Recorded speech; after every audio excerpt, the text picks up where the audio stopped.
Hey class, how you doing? My name is Jamal Bourne, and this is my communications theory presentation. For this presentation, I chose to explain social penetration theory.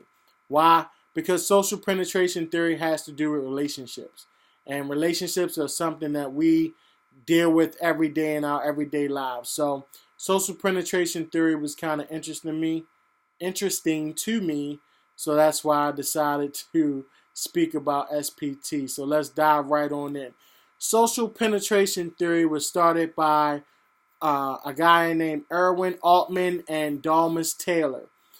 They wanted to answer questions like what made relationships last for 50 years and what made relationships last for 50 days. They wanted to find out why some relationships were important and some relationships weren't important.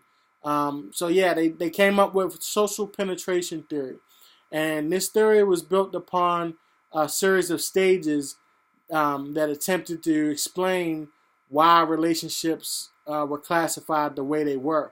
But in the early days of SPT, people thought that it was a linear process, meaning that they categorized people in a linear type fashion.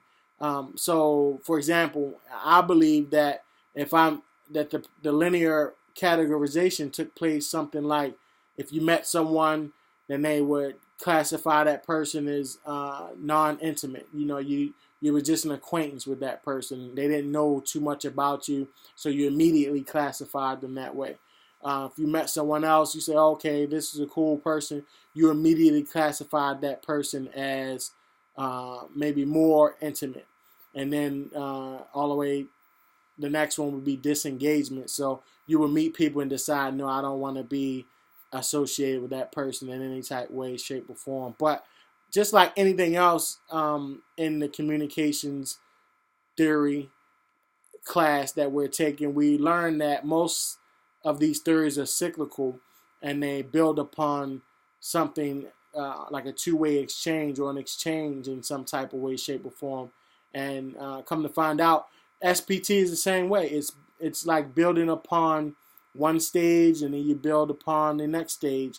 You build upon the next stage to reach the next stage. So this is what SPT encounters.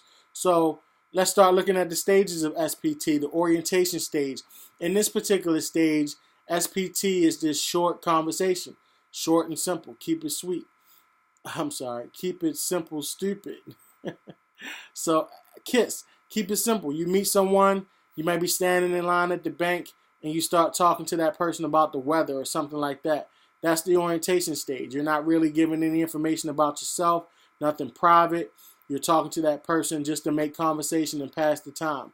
And believe it or not, we probably do this a lot because we find that being engaged is better than not being engaged. So we start to talk to people about stuff just to get engaged, to talk about things when we're in the bank, or we're standing in line at the supermarket, or we're walking past someone and you say good morning.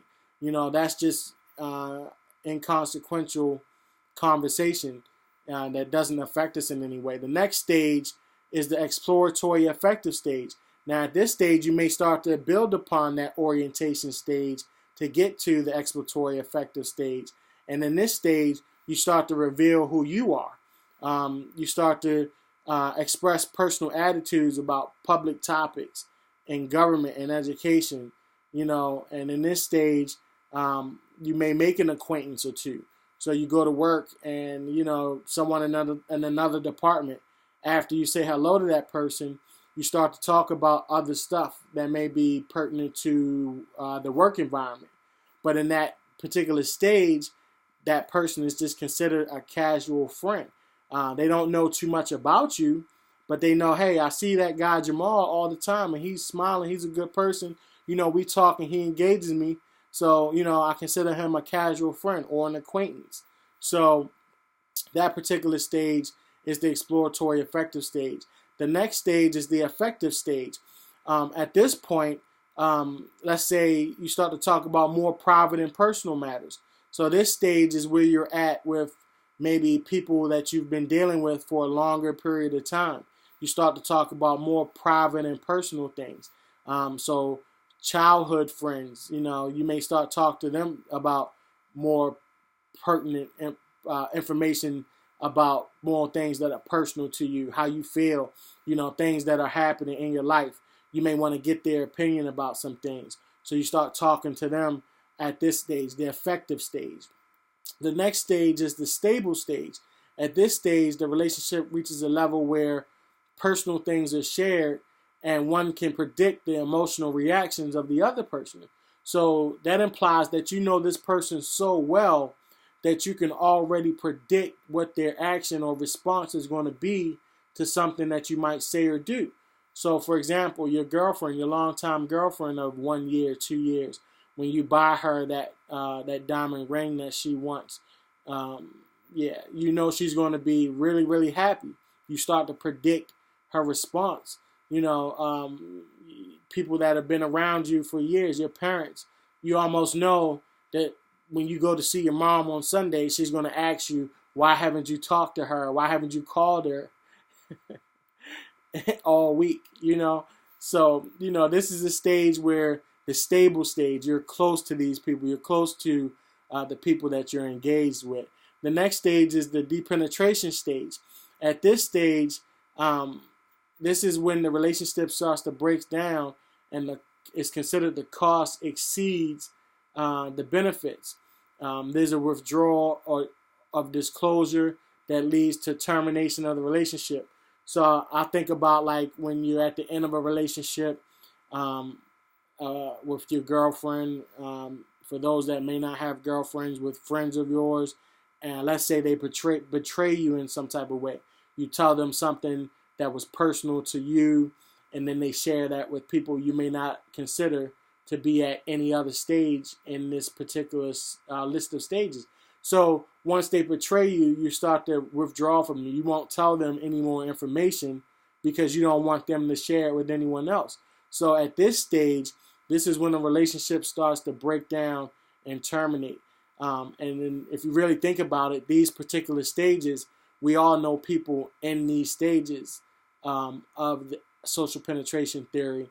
And if you work on it, cognitively think about how to approach building a relationship with someone, you can use these stages to make your relationships better. So you know that self-disclosure may lead to someone sharing with you things that are personal to them. Then you may start to do that if you weren't doing it before. So this is why I chose social penetration theory, because in the end, it can help you be a better person and help better the relationships that you have with people altogether. So good luck to everybody. I look forward to seeing everybody else's communication presentation, and good luck with the class.